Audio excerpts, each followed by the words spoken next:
Hola, un saludo, mi nombre es Néstor Álvarez, soy estudiante de Ciencia Política en la Universidad Fermín Toro y durante los próximos minutos estaré hablando acerca del libro de Elizabeth Noel Newman titulado La espiral del silencio, el cual ha servido precisamente para indicar una teoría dentro del estudio de la opinión pública. Y cabe destacar que este fenómeno, ella lo observa junto a su equipo en el Instituto Ansbach de Alemania a mediados y durante toda la década de 1970, y básicamente es un estudio que abarca todas aquellas teorías que hasta el momento se habían mencionado, o aquellas interpretaciones que hasta el momento se habían mencionado con respecto a la opinión pública, más los estudios propios que desarrolló ese instituto para determinar ciertos fenómenos como precisamente la espiral del silencio. Por tal motivo, Elizabeth Noel Newman dentro de su libro expone desde las conceptualizaciones de opinión desde Platón hasta interpretaciones que, si bien son más recientes, siguen siendo sumamente lejanas para la fecha moderna, como eran las de John Locke, David Hume o James Madison. No obstante, dentro del libro se abordan temáticas de suma utilidad para lo que es entender la opinión pública. Por tal motivo, y en primer lugar, dentro de las más destacadas, está precisamente esas herramientas que la autora interpreta que son las más adecuadas para medir la opinión pública. Y cabe destacar dos en sí. En primer lugar, los experimentos que se realizan dentro de los laboratorios o con grupos precisamente destinados a hacer ciertas dinámicas con el objetivo de comprobar la existencia de estos fenómenos. Por ejemplo, ella menciona que dentro de estos experimentos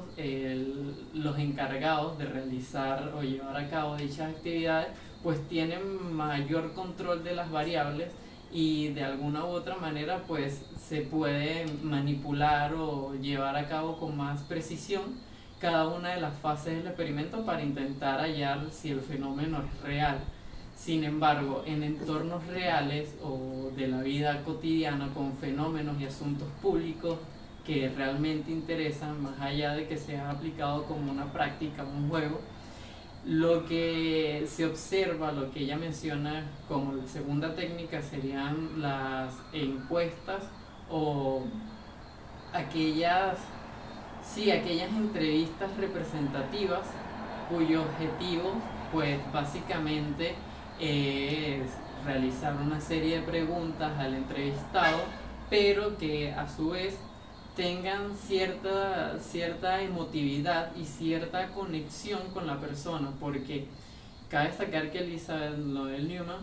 expone que dentro de las encuestas y las preguntas no se llevan a cabo de una manera adecuada, pues las mismas pueden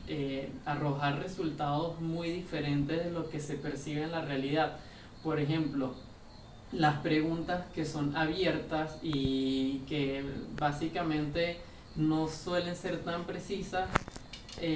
por lo general arrojan resultados más genéricos en los cuales no se puede llevar a cabo una interpretación real de lo que está pasando. Por tal motivo, la recomendación es que a cada efecto o a cada pregunta que se quiera realizar se le dé una connotación personal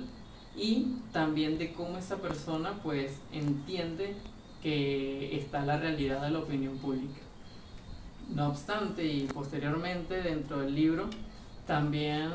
habla de los efectos de la imitación y por qué surge precisamente la imitación dentro de los entornos sociales y cuál es su preponderancia dentro de la opinión pública. Y básicamente arroja dos respuestas. En primer lugar, es por el miedo al aislamiento, que es básicamente el tema central de todo el libro y de precisamente la teoría de la espiral del silencio. Pero en ese miedo al aislamiento, el individuo pues busca simplemente imitar las conductas o patrones de conducta que él mismo percibe dentro de la opinión pública o dentro de la opinión de la mayoría, ya que en entornos que suelen ser complejos, cuando el individuo siente que hay una amenaza de que si expresa su opinión y esta no encaja dentro del entorno puede ser aislado, pues simplemente busca imitar y reprime su opinión personal con el objetivo pues de interpretar lo que el grupo social opina o tiene como estándar de opinión o de ética. Y es allí donde encuentra el segundo punto, que es el aprendizaje, que también indica que los individuos en primer lugar perciben su entorno y en segundo lugar también suelen ser críticos hasta con su propio criterio, vale la redundancia, con el fin de que como sociedad pues integren no solo se destruyan o que en pro de una discusión una de las partes no simplemente quiere destruir a la otra con argumentos, sino que más bien busca esa cuestión de aprendizaje y esa retroalimentación que al final y a la larga pues es lo que en los entornos de la sociedad hacen que los individuos pues se fortalezcan.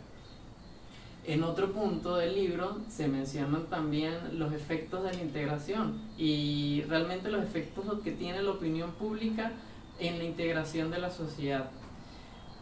Para ello, básicamente Noel Newman acoge también estudios de otros autores como Werner Landermark,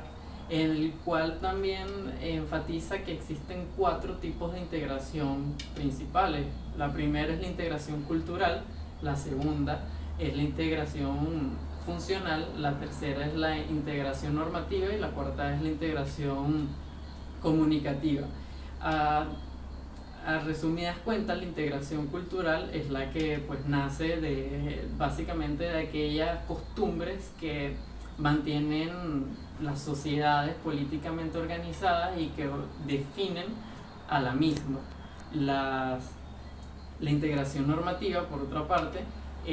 viene siendo la que adopta el conjunto, el constructo de leyes y normas que precisamente la sociedad entiende como parámetros de comportamiento. La comunicativa pues viene siendo esa que cada uno de los grupos pertenecientes a esa colectividad pues simplemente comprenden, bien sea hasta el propio lenguaje, es una forma de integración, pues hasta en países diferentes la comunicación varía. Y por último la integración funcional básicamente recae en las actividades que los individuos necesitan hacer como colectividad para subsistir. No obstante, y es allí donde también menciona Tocqueville, que presenta que mientras mayor sea el grado de igualdad, hay mucha más presión dentro de la opinión pública. ¿Por qué? La integración se presenta cuando la sociedad que está expuesta a amenazas, bien sea interna o externa, entiende que la única manera de salir adelante pues es configurando su comportamiento acorde a los modelos de opinión pública. Por otra parte, indica que las 2 fuentes de opinión pública son las arrojadas por los medios de comunicación y la que se observa directamente por parte de la sociedad. Es allí donde también genera el fenómeno, o se puede generar el fenómeno de la opinión de doble efecto, que básicamente surge cuando los periodistas o los medios de comunicación tienen una percepción distinta de la opinión pública o de la realidad a la cual la tiene la sociedad. Si bien es un fenómeno muy extraño, es una cuestión que Noel Newman mencionó en su libro. Y bien, en sí, como se mencionó anteriormente, la espiral del silencio está enfocada básicamente en que los individuos perciben sus entornos y básicamente en ellos entienden que se pueden aprobar o, por otra parte, desaprobar sus propias opiniones, y es por ello que entiende que debe adaptarse a los entornos si no quiere ser aislado.